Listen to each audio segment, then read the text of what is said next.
राधे राधे दोस्तों, आप सभी का स्वागत है आपके अपने ही YouTube channel Sonu sir commerce classes में।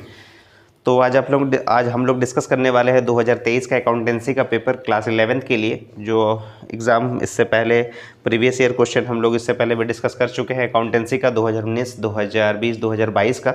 ज़रूर आप लोगों ने वीडियो देखा होगा और उम्मीद है आप लोगों को सब वीडियो में जो बताया गया है वो समझ में आ रहा होगा। सारे क्वेश्चंस का आंसर आप लोग सेटिस्फाई हुए होंगे। अगर कुछ डाउट रहता तो ज़रूर कमेंट कीजिएगा। तो 2023 का क्वेश्चन पेपर हम लोग शुरुआत करते हैं एक एक करके क्वेश्चन नंबर 1 से। तो चलिए वीडियो को शुरू करते हैं। तो क्वेश्चन नंबर 23 में सबसे पहले पूछा गया था कि अकाउंटिंग बिगिंस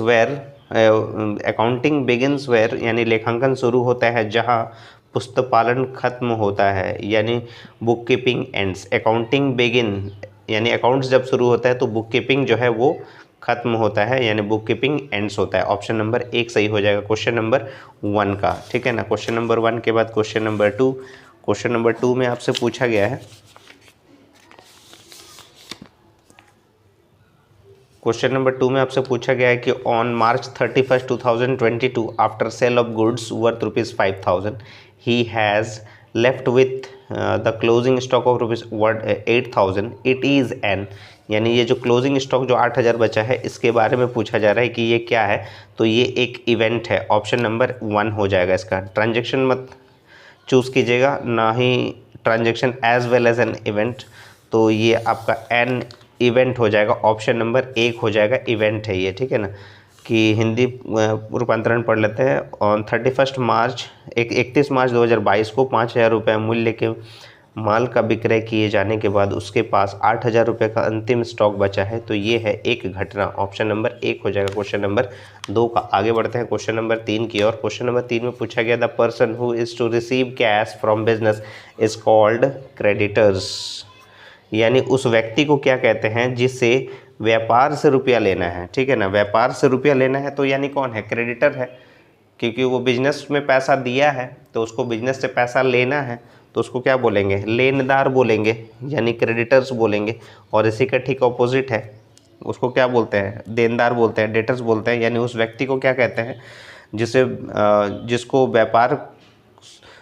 व्यापार से रुपया लेना है और व्यापार को रुपया देना है तो क्या हो जाएगा, देनदार हो जाएगा, यानी डेटर्स हो जाएगा। तो यहाँ पर क्या है, the person who is to receive cash from business is called लेनदार, यानी क्रेडिटर्स बोलते हैं उसको, ठीक है ना। क्वेश्चन नंबर 3 का ऑप्शन हो जाएगा 1 सही हो जाएगा। आगे बढ़ते हैं क्वेश्चन नंबर 4 में, which of the following is an intangible assets. तो उसको बोलते हैं गुडविल। गुडविल जो है वो एक इनटेंजिबल एसेट्स है, बाकी टेंजिबल एसेट्स है, ठीक है ना। आगे बढ़ते हैं क्वेश्चन नंबर 4 के क्वेश्चन नंबर 4 का ऑप्शन नंबर 4 हो जाएगा। हिंदी रूपांतरण भी देख लेते हैं। तो इसमें बोला गया है निम्नलिखित में से कौन सी अमूर्त संपत्ति है, तो वो है ख्याति। ऑप्शन नंबर 4 हो जाएगा। आगे बढ़ते हैं क्वेश्चन नंबर 5 में, provision for bad and doubtful डेब्ट is made due to the concept और प्रिंसिपल ऑफ कंजर्वेटिज्म कॉन्सेप्ट। तो कंजर्वेटिज्म कॉन्सेप्ट में क्या होता है कि वो पहले से ही प्रोविज़न कर लिया जाता है, चाहे प्रॉफिट हो या लॉस, उससे पहले ही मतलब कुछ लॉस से बचने के लिए कुछ प्रोविज़न किया जाता है, जो कंजर्वेटिज्म कॉन्सेप्ट में आता है। तो ऑप्शन नंबर 1 हो जाएगा इसका सही आंसर क्वेश्चन नंबर 5 का। आगे बढ़ते हैं, इसका हिंदी रूपांतरण देखते हैं। डूबत एवं संदिग्ध ऋणों के लिए प्रावधान किस अवधारणा या सिद्धांत के अनुसार किया जाता है, तो रूढ़िवादिता अवधारणा के अनुसार। ऑप्शन नंबर 1 सही हो जाएगा। क्वेश्चन नंबर 6 में पूछा गया, fixed assets and current assets are categorised as per which concept. तो इसका सही आंसर हो जाएगा going concern concept. Going concern concept के हिसाब से फिक्स्ड एसेट्स और करेंट एसेट्स को डिस्ट्रीब्यूट किया जाता है। तो क्योंकि जितने साल तक बिजनेस चलता रहेगा इनडेफिनेट टाइम तक के लिए, तो उसी में आपको फिक्स्ड एसेट्स और करेंट एसेट को कैटेगराइज किया जाता है। टाइम पीरियड के हिसाब से नहीं होगा। टाइम पीरियड जो है वो उसका सही ऑप्शन नहीं है, यहाँ पर टिक आउट मत कीजिएगा इसको, गोइंग कंसर्न ही सही हो जाएगा, ठीक है। तो ये आपका क्वेश्चन में पूछ सकता है 2025 में, तो आप इसको गोइंग कंसर्न में ही टिक आउट कीजिएगा। आगे बढ़ते हैं, क्वेश्चन नंबर 6 के बाद क्वेश्चन नंबर 6 का हिंदी रूपांतरण भी देख लेते हैं।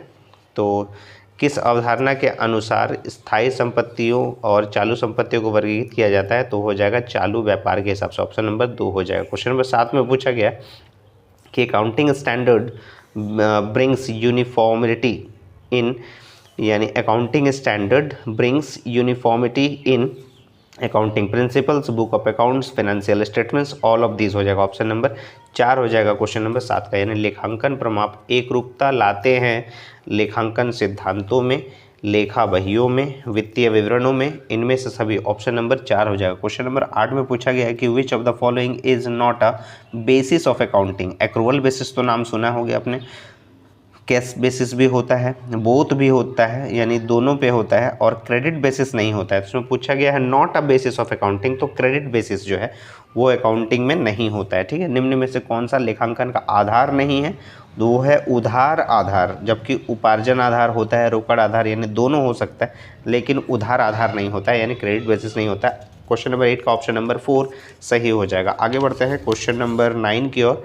तो ये हम लोग 2023 में जो क्वेश्चन पेपर पूछा गया था उसका डिस्कस कर रहे हैं। उम्मीद है आप लोगों ने बाकी सारे वीडियोस देख चुके होंगे अकाउंटेंसी का, और एक सब्जेक्ट आपका कॉमर्शियल अरिथमेटिक का है, उसका भी वीडियोस जरूर देख लीजिएगा। सारे क्वेश्चन पेपर डिस्कस कर चुके हैं, जिन्होंने अभी तक नहीं देखा होगा वो ज़रूर देख लें, क्योंकि एग्ज़ाम का डेट बहुत ही जल्द आने वाला है आपके लिए, तो वो आप लोग के लिए बहुत ही हेल्पफुल होगा। आप पढ़ लीजिएगा क्वेश्चन, तो आप लोग प्रिपरेशन आपका सही हो जाएगा। आगे बढ़ते क्वेश्चन नंबर 9 में, AON is sent to a customer when he return goods, यानी एक ग्राहक को डैश भेजा जाता है जब वो माल वापस करता है, यानी एक ग्राहक जब माल को वापस करता है तो उसको भेजा जाता है क्रेडिट नोट। ठीक है, क्रेडिट नोट जो है वो कौन प्रिपेयर करता है, पूछा जा सकता है।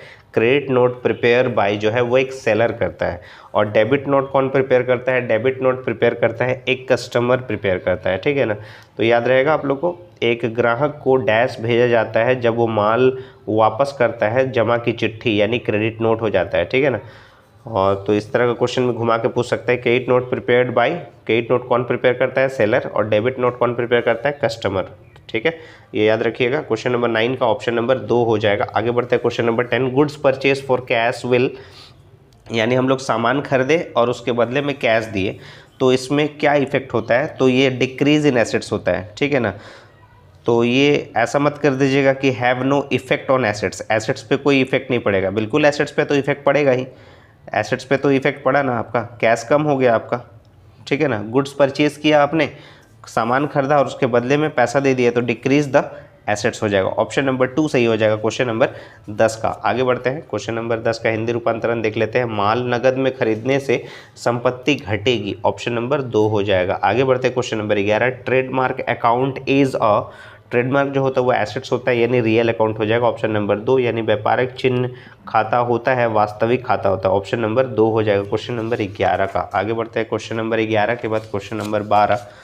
तो क्वेश्चन नंबर 12 में पूछा गया, एक रूल दिया गया है कि debit the losses and expenses and the credit the gains and incomes is applicable to, ये होता है नॉमिनल अकाउंट में। बाकी जो है आपका पर्सनल अकाउंट का रूल आपको याद होगा कि डेबिट द रिसीवर और क्रेडिट द गिवर होता है वो पर्सनल अकाउंट में आता है। रियल अकाउंट में होता है debit what comes in, credit what goes out, और नॉमिनल का तो दिया ही हुआ है, debit all expenses and losses, credit all income and gains जो है वो नॉमिनल अकाउंट में आता है। तो क्वेश्चन नंबर 12 का ऑप्शन नंबर 3 सही हो जाएगा, यानी नाम मात्र का खाता, ऑप्शन नंबर 3 हो जाएगा क्वेश्चन नंबर 12 का। आगे बढ़ते हैं क्वेश्चन नंबर 13, ये रिपीटेड क्वेश्चन है। डेबिट सिग्निफाइज, तो इससे पहले भी पूछा था, तो कुछ क्वेश्चन जो है रिपीट करता है, तो हम लोग देख लेते हैं। डेबिट सिग्निफाइज में आता है increase in assets, decrease in liabilities account, decrease in capital account, all of this. Option number 4 सही हो जाएगा। इन्हें डेबिट बताता है संपत्ति खाते में वृद्धि, दायित्व खाते में कमी, पूंजी खाते में कमी, इनमें से सभी हो जाएगा। ऑप्शन नंबर 4 हो जाएगा क्वेश्चन नंबर 13 का। आगे बढ़ते हैं question number 14, goods worth ₹5,000 taken by proprietor for personal use should be credited to, यानी गुड्स जो है वो 5,000 का प्रोप्राइटर यानी स्वामी के द्वारा निकाला गया था अपने पर्सनल यूज़ के लिए, अपने पर्सनल काम के लिए, शुड बी क्रेडिटेड टू, कौन सा अकाउंट में क्रेडिट किया जाएगा? परचेज अकाउंट में। जिसका अगर जर्नल एंट्री बोला जाता तो जर्नल एंट्री क्या होता है? Drawing account debit to purchase account हो जाता है। ठीक है ना, drawings account debit to purchase account हो जाता है। तो कौन सा अकाउंट को क्रेडिट किया जाएगा? तो वो परचेस अकाउंट को क्रेडिट किया जाएगा। आगे बढ़ते हैं क्वेश्चन नंबर 14 का ऑप्शन नंबर 2 हो जाएगा। चलिए हिंदी रूपांतरण भी इसका देख लेते हैं। 14 का, 5,000 रुपये मूल्य का माल स्वामी द्वारा व्यक्तिगत उपयोग के लिए लिया गया, इसे जमा किया जाना चाहिए कौन से खाता में? क्रय खाता में। ऑप्शन नंबर 2 हो जाएगा। आगे बढ़ते हैं क्वेश्चन नंबर 15 की ओर। Purchase of machinery should be debited to, purchase जब आप मशीनरी करते हैं तो machinery account debit to cash हो जाता है। ठीक है ना, machinery account debit to cash, तो किसको डेबिट करना चाहिए? मशीनरी को। ऑप्शन नंबर 1 हो जाएगा। क्रय की गई मशीनरी को डेबिट करना चाहिए मशीनरी खाता में, ऑप्शन नंबर 1 हो जाएगा क्वेश्चन नंबर 15 का। आगे बढ़ते हैं क्वेश्चन नंबर 15 के बाद क्वेश्चन नंबर 16। क्वेश्चन नंबर 16 में पूछा गया कि cash column of 3 column cash book always has a debit balance. याद कर लीजिए, 3 खाने वाली रोकड़ बही के रोकड़ खाने का सदैव ही होता है नाम शेष, यानी डेबिट बैलेंस ही होता है। ऑप्शन नंबर 2 हो जाएगा क्वेश्चन नंबर 16 का। 17 नंबर क्वेश्चन पूछा गया the imprest system pertains to, ये भी रिपीट करता है question, the imprest system pertains to petty cash book में होता है। ऑप्शन नंबर 4 हो जाएगा क्वेश्चन नंबर 17 का, ठीक है ना। हिंदी रूपांतरण भी देख लेते हैं। तो यानी पेशगी प्रणाली का संबंध है, पेशगी प्रणाली का संबंध है खुदरा रोकड़ बही से। ऑप्शन नंबर 4 हो जाएगा क्वेश्चन नंबर 17। क्वेश्चन नंबर 18 में पूछा गया the discount column in triple column cash book records cash discount only, ठीक है। ट्रेड डिस्काउंट का तो एंट्री होता ही नहीं है, सीजनल का भी नहीं होगा, तो यहाँ पर क्या हो जाएगा, कैश डिस्काउंट का हो जाएगा। ऑप्शन नंबर 2 हो जाएगा। 3 खाने वाले रोकड़ बही में छूट का लेखा किया जाता है नगद छूट का। ऑप्शन नंबर 2 हो जाएगा क्वेश्चन नंबर 18 का। आगे बढ़ते हैं क्वेश्चन नंबर 19। क्वेश्चन नंबर 19 में पूछा कि पोस्टिंग इज डन, पोस्टिंग यानी खतौनी की जाती है कहाँ पर, लेजर में किया जाता है, इन लेजर यानी खाता बही में किया जाता है। ऑप्शन नंबर 2 हो जाएगा क्वेश्चन नंबर 19 का, इन लेजर, ठीक है ना। ऑप्शन नंबर 2 यानी खाता बही में। क्वेश्चन नंबर 20 में पूछा गया the credit purchase of fixed assets are recorded in, अगर क्रेडिट परचेस किया जाता है फिक्स एसेट का तो उसको कहाँ रिकॉर्ड किया जाता है, तो जर्नल प्रॉपर में उसको रिकॉर्ड किया जाता है। ऑप्शन नंबर 3 हो जाएगा क्वेश्चन नंबर 20 का। आगे बढ़ते हैं, हिंदी रूपांतरण देखते हैं क्वेश्चन नंबर 20 का। क्वेश्चन नंबर 20 का हिंदी रूपांतरण है कि स्थायी संपत्तियों के उधार क्रय को लेखा किया जाता है मुख्य रोजनामचा में, यानी जर्नल प्रॉपर में। ऑप्शन नंबर 3 हो जाएगा। आगे बढ़ते हैं question number 21 the right side of account is called, तो थोड़ा सा डिस्कस करते हैं इसको हम लोग। ये आपका क्वेश्चन नंबर 21 है, 2023 में पूछा गया है। क्वेश्चन नंबर 21 ये रिपीटेड क्वेश्चन है आपका। तो ये आपका जो अकाउंट बनता है वो टी शेप में बनता है, ठीक है ना। अकाउंट जो बनता है आपका वो टी शेप में बनता है। तो ये आपका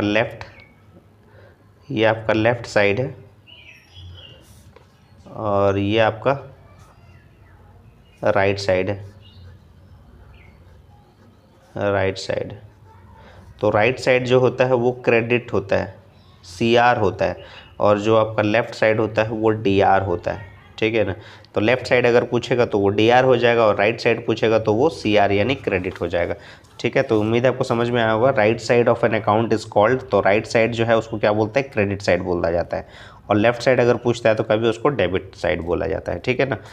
तो यहाँ पर आपका ऑप्शन नंबर 2 हो जाएगा, यानी क्रेडिट पक्ष हो जाएगा, यानी खाते के दाएं पक्ष को क्या कहते हैं, क्रेडिट पक्ष। ऑप्शन नंबर 2 हो जाएगा क्वेश्चन नंबर 21 का। क्वेश्चन नंबर 21 के बाद क्वेश्चन नंबर 22 में the process of entering the transaction from journal in an account is called, क्या बोलते हैं उसको, पोस्टिंग बोला जाता है, ठीक है ना। पोस्टिंग हम लोग किस में करते हैं, लेजर में करते हैं। तो यानी जर्नल से एक अकाउंट बनाना है मेरे को, तो उसको क्या बोलते हैं, लेजर, यानी पोस्टिंग बोला जाता है, यानी खतौनी बोला जाता है। ऑप्शन नंबर 4 हो जाएगा। रोजनामचा से किसी खाता में लेन देनों को लिखने की प्रक्रिया को कहा जाता है खतौनी। Option number 4। क्वेश्चन नंबर 23 में पूछा गया कि bank reconciliation statement is a memorandum statement बोला जाता है। ऑप्शन नंबर 1 हो जाएगा इसका, क्वेश्चन नंबर 23 का। स्टेटमेंट इसको कौन बनाता है, statement is prepared by businessman और कस्टमर, ठीक है ना। ऑप्शन नंबर आपका 1 हो जाएगा, अ मेमोरेंडम स्टेटमेंट होता है। क्वेश्चन नंबर 23 का ऑप्शन नंबर 1 हो जाएगा। क्वेश्चन नंबर 23 का ऑप्शन नंबर 1 हो जाएगा, यानी बैंक समाधान विवरण जो है वो एक स्मारक विवरण है। ऑप्शन नंबर 1 हो जाएगा। 24 नंबर में पूछा गया कि when balance as per cash book is given then which account of the following will be added, तो कौन सा अकाउंट को ऐड किया जाता है। इंटरेस्ट अलाउड बाय बैंक जो होता है उसको ऐड किया जाता है। बाकी bank charges, check deposited but not credited, ये सब माइनस किया जाता है एज पर कैश बुक में, ठीक है ना, याद रहेगा। तो सही ऑप्शन आपका हो जाएगा option number 2, interest allowed by bank. 24 का ऑप्शन नंबर 2 सही हो जाएगा। हिंदी रूपांतरण देख लेते हैं। जब रोकड़ बही के अनुसार शेष दिया गया हो तो निम्नांकित में से किसे जोड़ा जाएगा, तो बैंक द्वारा दिया गया ब्याज ऑप्शन नंबर 2 जो है वो जोड़ा जाएगा। बाकी बैंक चार्जेस को माइनस किया जाएगा। चेक जमा किया गया परंतु जमा नहीं हुआ, इसको भी माइनस किया जाएगा, ठीक है ना। तो ऐड पूछा था, यानी जोड़ा किसे जाएगा, तो घटाया जाएगा किसको अगर पूछा जाता तो वो बैंक चार्जेस और बैंक जमा किया गया परंतु जमा नहीं हुआ, इसको माइनस किया जाएगा। आगे बढ़ते हैं 25 नंबर में। Debit balance as per passbook means, तो डेबिट बैलेंस अगर एज पर पासबुक देता है तो उसका मतलब होता है ओवरड्राफ्ट बैलेंस होता है। ऑप्शन नंबर 1 सही हो जाएगा क्वेश्चन नंबर 25 का। हिंदी रूपांतरण देख लेते हैं इसका, क्वेश्चन नंबर 25 का। क्वेश्चन नंबर 25 में यानी पासबुक के डेबिट शेष का अर्थ होता है अधिविकर्ष। ऑप्शन नंबर 1 हो जाएगा। क्वेश्चन नंबर 26 में पूछा गया कि ट्रायल बैलेंस इज ए और एन। तो ट्रायल बैलेंस जो होता है वो एक स्टेटमेंट होता है, अकाउंट कभी नहीं होता है, ठीक है ना, ये एकदम याद रखिएगा, अकाउंट कभी मत कीजिएगा। ट्रायल बैलेंस जो है वो एक स्टेटमेंट होता है, statement of balance of all ledger accounts का होता है, ठीक है ना। ट्रायल बैलेंस जो है वो क्या है, एक स्टेटमेंट है, यानी तलपट जो है वो एक विवरण होता है। ऑप्शन नंबर 2 हो जाएगा क्वेश्चन नंबर 26 का। बहुत इंपॉर्टेंट क्वेश्चन है, रिपीट कर सकता है। 26 के बाद क्वेश्चन नंबर 27 में आगे बढ़ते हैं हम लोग। तो balance of account are transfer to trial balance, जो भी बैलेंस होता है उसको कहाँ ट्रांसफर किया जाता है, ट्रायल बैलेंस में, यानी खातों के शेष को हस्तांतरित किया जाता है तलपट में। ऑप्शन नंबर 1 हो जाएगा क्वेश्चन नंबर 27 का। क्वेश्चन नंबर 28 में आगे बढ़ते हैं हम लोग। Repair of machinery 500 will be debited. तो रिपेयर यानी एक्सपेंसेस, यानी मशीनरी जो होता है, मशीनरी में आपका कैपिटल एक्सपेंडिचर भी किया जा सकता है और उसमें रेवेन्यू एक्सपेंडिचर भी हो सकता है। तो कैपिटल एक्सपेंडिचर होता है उसमें उसका वैल्यू बढ़ाने के लिए, ठीक है ना। तो कैपिटल एक्सपेंडिचर अगर होता है तो उसका वैल्यू बढ़ाने के लिए अगर होता है तो उसका एंट्री कुछ और होगा। और अगर रेवेन्यू एक्सपेंडिचर मतलब सिर्फ एक्सपेंसेस छोटा मोटा किया गया तो उसको बोलते हैं हम लोग रेवेन्यू एक्सपेंडिचर बोलते हैं, ठीक है। तो repair of machinery 500 will be debited to, कौन सा हो जाएगा यहाँ पर, रिपेयर अकाउंट हो जाएगा। ऑप्शन नंबर 3 हो जाएगा। मशीनरी अकाउंट नहीं होगा, यहाँ पर हो जाएगा रिपेयर अकाउंट। तो ये repair account debit to cash हो जाएगा इसका। रिपेयर छोटा मोटा खर्चा किया गया है तो रिपेयर अकाउंट को डेबिट किया जाएगा। क्वेश्चन नंबर 28 का ऑप्शन नंबर 3 हो जाएगा, यानी मशीनरी की मरम्मत के 500 रुपये डेबिट किए जाएंगे तो मरम्मत खाते में। ऑप्शन नंबर 3 हो जाएगा इसका। आगे बढ़ते हैं question number 29। Under diminishing balance method amount of depreciation goes on. Diminishing balance में क्या होता है कि वैल्यू जो है वो घटता जाता है। तो मान लीजिए कि आपका जो क्वेश्चन नंबर 29 में एक एग्जाम्पल ले लेते हैं हम लोग। जैसे मान लीजिए कि मशीन का जो वैल्यू है वो आपका 10,000 रुपये, ठीक है, और रेट ऑफ डेप्रिसिएशन उसका 10% है। डिमिनिशिंग बोला तो फर्स्ट ईयर का जो डेप्रिसिएशन होगा तो 10,000 का 10% आपका 1,000 हो गया। अब 1,000 इसमें से माइनस कर दिए तो उसका बैलेंस जो बच गया वो 9,000। अब सेकेंड ईयर का अगर आप डेप्रिसिएशन निकालेंगे 10% के हिसाब से तो वो क्या हो जाएगा, 900, यानी आपका पहले 1,000 था, अभी 900 हो गया। उसके बाद फिर तीसरा साल का निकालेंगे तो फिर घट जाएगा, यानी 8,100 हो गया। फिर से अब थर्ड ईयर के लिए निकालेंगे तो 810 रुपये हो जाएगा, यानी फिर आपका डिक्रीज़ हो गया। तो हमेशा घटती है, माइनस होता है। और अगर आपको पूछा जाता है कि अगर स्थाई अगर होता है, यानी अगर फिक्स्ड मेथड में अगर बना रहे हैं, यानी फिक्स्ड इंस्टॉलमेंट मेथड में बना रहे हैं तो उसका वैल्यू क्या होता है, कांस्टेंट होता है, ठीक है ना। ये भी क्वेश्चन पूछा जा सकता है आपको। तो डिमिनिशिंग बैलेंस मेथड पूछा था तो यहाँ पर क्या होता है, डिक्रीजिंग होता है, यानी क्रमागत लागत शेष पद्धति में ह्रास की राशि घटती है। और कांस्टेंट कब होता है, जब उसका फिक्स्ड बैलेंस मेथड होता है या straight line balance method, straight line method होता है। तो इस तरह का क्वेश्चन में लिखा रहेगा, ठीक है ना। तो क्वेश्चन नंबर 29 का ऑप्शन नंबर 1 हो जाएगा, डिक्रीजिंग यानी घटती है। आगे बढ़ते हैं क्वेश्चन नंबर 30 की ओर। Discarding the old machinery due to new invention is called, यानी नए आविष्कार के कारण पुरानी मशीनरी का बेकार हो जाना कहलाता है अप्रचलन, यानी ऑब्सोलेशंस बोलते हैं, ठीक है। ऑप्शन नंबर 1 हो जाएगा। क्वेश्चन नंबर 31 में प्रोविजन इज, प्रोविजन क्या है, एक चार्ज अगेंस्ट प्रॉफिट है। ऑप्शन नंबर 1 हो जाएगा, ठीक है। क्वेश्चन नंबर 31 का ऑप्शन नंबर 2 हो जाएगा, a charge against profit. Option number 2 हो जाएगा इसका सही आंसर है, ठीक है ना। क्वेश्चन नंबर 31 का आगे बढ़ते हैं, हिंदी रूपांतरण देख लेते हैं इसका, कि प्रावधान है लाभ के विरुद्ध प्रभार। ऑप्शन नंबर 2 हो जाएगा क्वेश्चन नंबर 31 का। 32वें नंबर क्वेश्चन में देख लेते हैं, reserve arising from capital receipt are known as. Capital receipt से अगर कुछ रिजर्व अराइजिंग होता है तो कैपिटल रिजर्व कहलाता है। ऑप्शन नंबर 1 हो जाएगा, यानी पूंजीगत प्राप्तियों से बने संचय को क्या कहा जाता है, पूंजीगत संचय कहा जाता है। ऑप्शन नंबर 1 हो जाएगा 32 का। आगे बढ़ते हैं question number 33, a bill of exchange is drawn by creditor. Option number 2 हो जाएगा, ठीक है, डेटर नहीं होगा,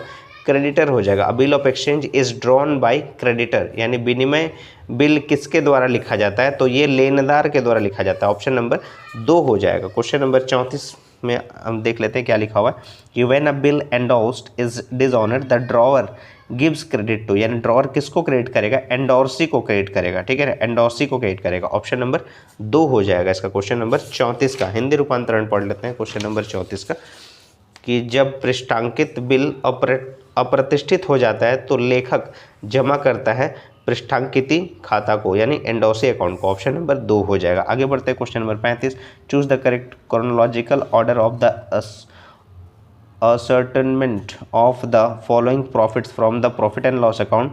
तो इसका सही आंसर हो जाएगा, पहले आप जब भी बनाते हैं तो ग्रॉस प्रॉफिट आता है, फिर ऑपरेटिंग प्रॉफिट आता है, फिर नेट प्रॉफिट। ऑप्शन नंबर 3 सही हो जाएगा, क्वेश्चन नंबर 35 का सही उत्तर है।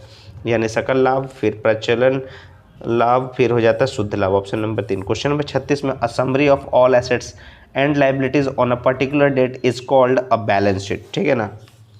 ऑप्शन नंबर 3 हो जाएगा क्वेश्चन नंबर 36 का।